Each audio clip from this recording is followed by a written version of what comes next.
G'day YouTube, welcome back to another weekly workshop walkthrough here at Bargee Marine HQ. You didn't think we'd skip out on one, did you? Not a bloody chance. We've got stacks of cool stuff to go through here today. It's going to go through, have a look at the progress we've been making on some of the boats you've already seen over the past few weeks, plus the appearance of a new one. Anyhow, if that interests you, stay tuned. Let's get cracking. All right, first cab off the rank is this awesome 2250 Ultra Cab Stabicraft. I actually did the fit out on this one going back, it'd have to be 3 years, maybe 4 years now. Still going awesome. We did a huge Garmin install on this boat. I think it's got 1500 hours since the fit out. It's a pretty well known boat down on that south coast. So if you've seen it, Sheezon Sports Fishing, that's the brand. You can get them on Instagram. Follow what they're up to. Also got a range of apparel, all that sort of stuff. Anyhow, this is what it's in for. A new addition to the Garmin package that's on the boat. This is the Garmin PS70 multi-beam phased array sonar. This is what we've been running on our boat Breakaway for the last 2 seasons. 130 degree beam width, multi-beam, 3D surveying of the bottom. Just a sensational transducer. Can't speak highly enough of these multi-beam style transducers. The amount of water coverage you get and the amount of extra fish that you see thanks to having them on the boat. This is our custom transom mount bracket that we've made and sell for these online. It's the only bracket commercially available for the PS70, as normally they are designed to be mounted in a through-hole installation. Exactly shares the same shape and size pretty much as the MRB 275, but that's our stainless steel bracket, 316 stainless steel, 2B 4mm stainless steel, so it's absolute, can't get stronger. And we also do the same style of bracket to retrofit the MR TM series 1 kilowatt transducers as well. No play, look at that, solid as a rock. So that's in addition to an SS175L and an SS175 high wide that this boat's got from the original fit out. It's also got a GT51 transom mount transducer there. The other job that this Stabby is in for is a new through-hole water pickup. So currently this boat's got a set of slimy tubes over here on the transom, and its actual feed is also the same as the live bait tank pump. So one thing we notice with these Stabbies is they don't have a great ability to add extra water pickups, especially when you've got transducers on these transom brackets. So in this case, we're going with the through hole. So we're going to weld in, we've had this pipe CNC machined. Nice thick wall on it. It's got a 3/4 BSB thread, and we're going to be going straight through the bilge. So just like the factory through hole water pickup is. Let's see if we can get this up under here, and I'll show you. You'll see up here, there it is, the through hole water pickup. So that guy there, we're going to be doing a similar sort of thing over here, right here somewhere on the opposite side. We're going to drill a hole. We're going to go through with this pipe all the way through to the top deck, weld top and bottom, and then put a little chamfer on the bottom of this pipe to give it a leading edge or a trailing edge so that it can pick up some water, and that'll be the new source of water supply to a new pump for the slimy tubes. So a bit of a tricky job, not one for the faint of heart, that's for sure, but we'll be onto that early in the new week to fit this through hole pickup.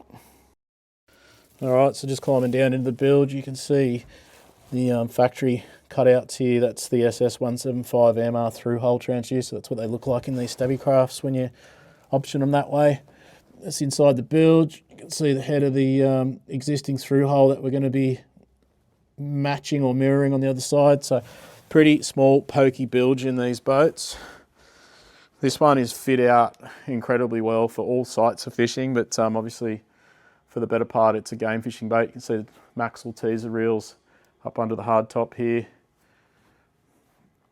Got the Bonds wishbone bases. This was the first set that I'd ever fit. Actually, quite a nice outrigger base. Had no issues installing them. Up on the roof, this is running the Garmin MSC 10 sat compass. It's got a Garmin open array radar. What have we got? Some GME VHF antenna bases, some Steedy spotlights, corroding. We're seeing that quite a bit, unfortunately. And then at the helm, it's pretty dark in here, so forgive me, but it's got Yamaha Helmmaster electric steering. We've got a 8417 flush mount in the dash. That's as big as we could fit in that dash. I'm sure you'd agree it's a pretty nice fit. Got zip brakes, Yamaha CL5, and then a Garmin 8416. And we've got a Fusion head unit here. That's an RE 670 by the look of it. But yeah, we've got GSD26 sonar module built into this guy as well. Got Fusion speakers. Beautiful fit out. Just a very, very functional game fishing boat. In the battery compartment, it's had a little bit of an upgrade as well. It's got a Superstart dry cell AGM battery there for cranking, and a lithium battery in here for the house. Got Victron shore power charger, got a Victron DC charger in there as well. All the earth bus, all done nice and neatly as you'd expect, all correctly fused. There's the shunt. So this battery gives the boat double the capacity, battery capacity of the standard size lead acid battery. So that's one of the benefits of having a lithium battery. Obviously it charges much faster as well, and it's half the weight. So we can go on and on about the advantages of lithium. They suit some people, they don't suit others, but if you've got any questions, feel free to ask in the comments. All right, next up is we're back looking at the 625 Outsider cruise craft. It has just finished being detailed, so it's had a full buff, prep, and then ceramic coat. And if you look back at last week's video, you'll see just how chalky and flat and dull this boat was. It is an enormous transformation. How shiny this gel coat's come back, and of course it's been ceramic coated to give it all the protection that it's ever going to need. 5 years with no polishing. Water will not stick to it. It's just going to run straight off. All the glass has been done. Clears have been polished as well. Stainless steel's been polished. Yeah, unfortunately the light in here just does not do it justice, but it is like a brand new boat in comparison to what we started with. It's got all its shine back. We haven't done the transom. This is heading off to AHS Yachts in a couple of weeks' time to have a transom respray. They're also going to fill these holes, make them all watertight, and then gel coat it, polish it back, and then we'll get in there into the engine well. We'll do the outboard as well. We'll polish it and ceramic coat it. Seakeeper Ride, we're in the process of fitting that. You can see we've done the prep work. No more work on that side of things this week, but as mentioned last week, you see the shape of the 450 by 110 Seakeeper Ride system. We've sanded that back to gel coat so that we're going to get a really good adhesion with the methacrylate product that we're given to, look at that shine, given to use to glue these on. Anyhow, let's climb aboard and see how the rewire's going. All right, well, it is definitely a work in progress inside the bilge. You can see all the cable ends coming through here. This is the wiring harness that will wire up everything down in the bilge area. Everything's marked, appropriate size cabling, 6, 4 and 3 mil depending on the type of load that we're controlling. We've installed a through-hole water pickup in here for the live bait tank pump and deck wash feeds. You saw this last week, batteries in there. It is definitely a construction zone at the moment, but this is it, warts and all. This is what it's like. No point showing all the prettiness in every video. This is the reality of a rewire before it is completed. So these are all our tails coming in off the back of our fuse panel. We've got a CAN bus network loosely sitting here. This will be fixed off permanently for the Seakeeper Ride system. We've got power isolators here also for the Seakeeper Ride system. That's an important thing to have in the system, particularly in a Garmin system. And then coming in behind the helm,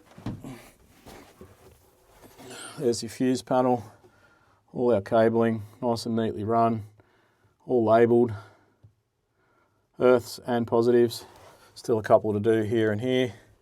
NMEA 2000 network, this will also be fully labelled, so every single network cable will be labelled. Waterproof relays, and that's the Seakeeper Ride IMU, the brains of the system, where all the magic happens. So, making good progress on the 625 Outsider cruise craft. All right, so we're back in the Whitepointer. Some more progress on this boat this week. Slimy tubes are on. How good do they come up? Custom made to suit the boat, suit the angle of the engine well. Nothing off the shelf about those tubes whatsoever.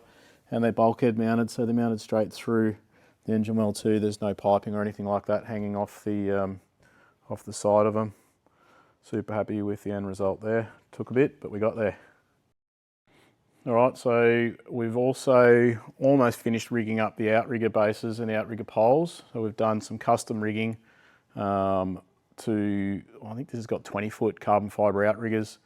It has double halyards on it as well. So we've used Dyneema for it, Ronston rollers, and then double halyards on the outriggers. We've also added these little stubs to the handrail going across the top. This is, I add this where I can because I am not a huge fan of these outriggers locking in on this pin.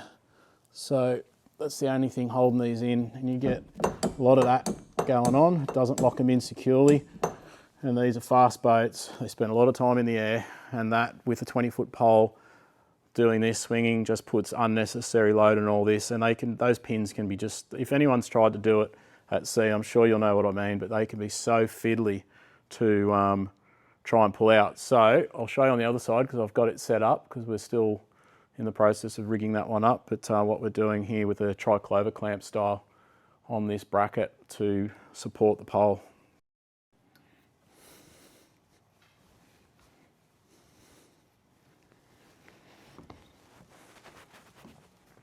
Okay, so you'll see here, this is a little extension stub piece that we've had welded on. It's connected here with the triclover, and then it clamps around the outrigger tube here also with the triclover clamp. Ignore this white tape, that's just a bit of electrical tape we've put on there to protect the clear coat on the outrigger pole whilst we're finding the right position and welding these in.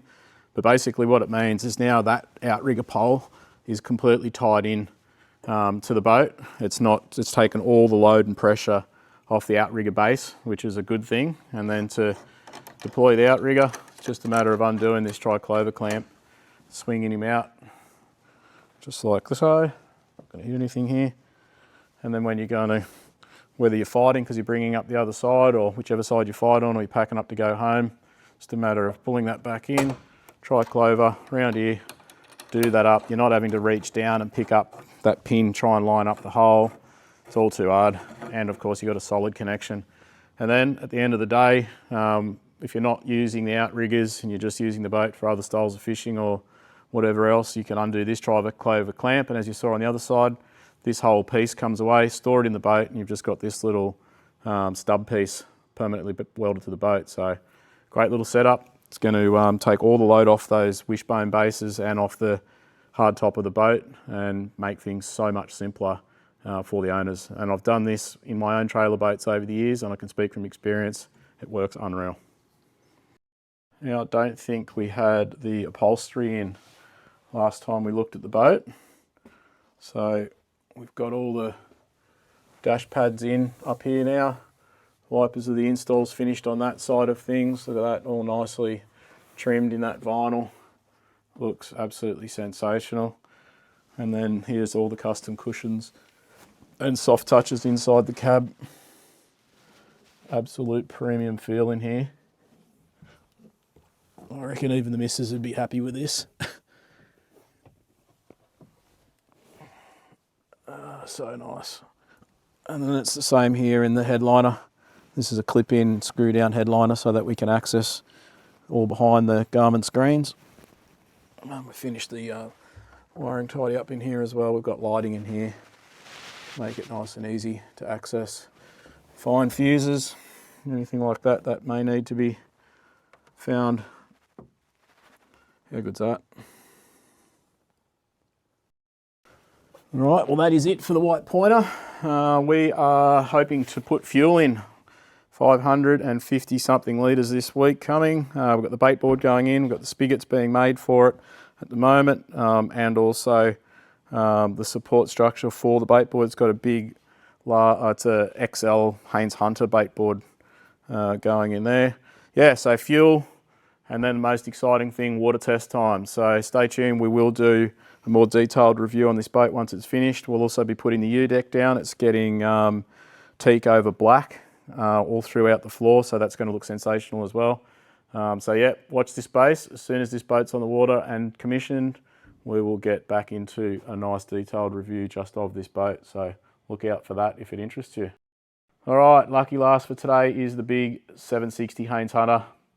Huge week wiring in this boat. So nothing to show you that's overly glamorous, but if neat wiring and rigging interests you, stay tuned. I'm going to climb in and show you where we're up to. It is incredible how much planning there is in jobs like this. We've got our electrical diagram done there. That changes every other day, but it gives us a really good baseline for a plan on how we're going to wire up a boat. This boat is huge. It has got so much going on, including this Seakeeper 1 gyro stabilizer.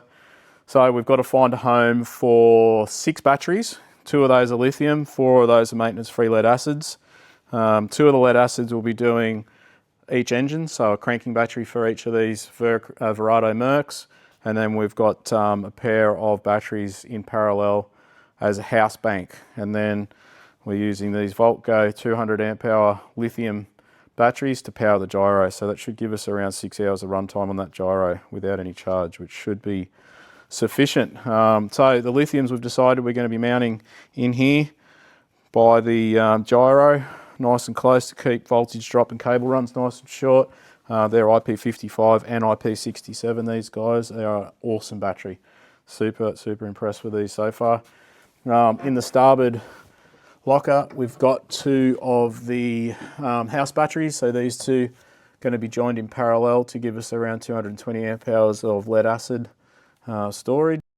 All right, these get super tight, trying to fit everything in, but here we are. We've got a shunt enclosure going in here for the switch panel up the front. It's a BEP switch panel, and then you can also see the negative bus bar we've connected there. All our cables are all labelled, you can see as well, and that's sitting on our battery box mounting system. Pretty hard to see because it all only just fits. These are acetal blocks. These will be fully strapped down, which will be awesome. And then inside here, we're still planning all this out, but you can see just the physical amount of cable that's in a job like this. We're using Aegis remote battery switches. These are going to be mounted on this wall, and then we're also going to do a cover for them, so to sort semi-flush mount them. Just going to try and neaten things up and hide some of this cabling. The owner's pretty fastidious with all stuff like that, so we're just going to go to the extra effort to find a way to conceal as much of the cabling as we can. That's the Aegis remote battery switches that we're talking about. That's the bank that'll be controlling the 4 lead acid batteries. So you can see we've got some big cable runs going in through here. All right, so cabling in behind here. You can see it all nice and neatly tied up to the inside of that wall. Everything cable tied off well. It's all running down to the front of the boat, and then run all the way along here as well. Quite an awkward spot to get into and show you, but I'm sure you get the message. And then inside this hatch, ignore that there's a battery there. We're going to put the 2 start batteries. They're going to be inside here in that shelf. We just want to get transducers and things installed, so we've still got to do through-hole water pickups, a pair of 1 kilowatt transducers in there, the pump for the deck wash, pump for the gyro, but I actually need to crawl in and work in that space, believe it or not. Yeah, that's what it takes to get in there, so we're going to leave that stuff till the last, basically, once we've got all this in, so that we're not trying to step over it and damage things in there. in this compartment is going to be chargers. So you can see we've got a pair of DC-DC chargers there, the Victron chargers. We've also got 2 AC chargers, one for the house bank and one for the lithium bank. So this is going to be the charger compartment. All right, guys, well, that is it. Thank you for tuning into this week's workshop walkthrough. Hope you've enjoyed it. If you've seen something that interests you, if you've got any questions, feel free to ask in the comments. Comment section's been awesome on these last few videos. I try and get back to you as soon as I can. Of course, don't forget to like the video and share it with your mates. That really helps that YouTube algorithm as we're learning. And of course, please subscribe so that you get a little notification each time we upload the next week's video. Reminder, guys, Sydney Boat Show, around 3 weeks' time. It's at Sydney Olympic Park, Homebush this year, not at Circular Quay. So make sure you turn up to the right venue. Bargee Marine are going to be there. That's our first year exhibiting off our own back. We've got a big stand. We're bringing all the big brands with us. Going to be plenty of deals to be had. It's also our official launch of our own ProTech range. So check them out, guys. Cable protection for the end of your MFD cables. And to help with that promotion, if you're not following us on Instagram, you'll see that we're giving away $6,000 worth of prizes. Major prize is a 12-inch Garmin GPS map screen. All you have to do is like the Instagram post, share it with your mates, and tag your mates in it. So every mate that you tag is an entry into the draw. That's all you have to do. The more mates you tag, the more entries in the draw. Anyhow, guys, enough waffling on. Thanks again for tuning in. Also, thank you to my team for another massive effort this week. Super greatly appreciated. Hope you've enjoyed tuning in. Until next week, take care, stay safe. See you later.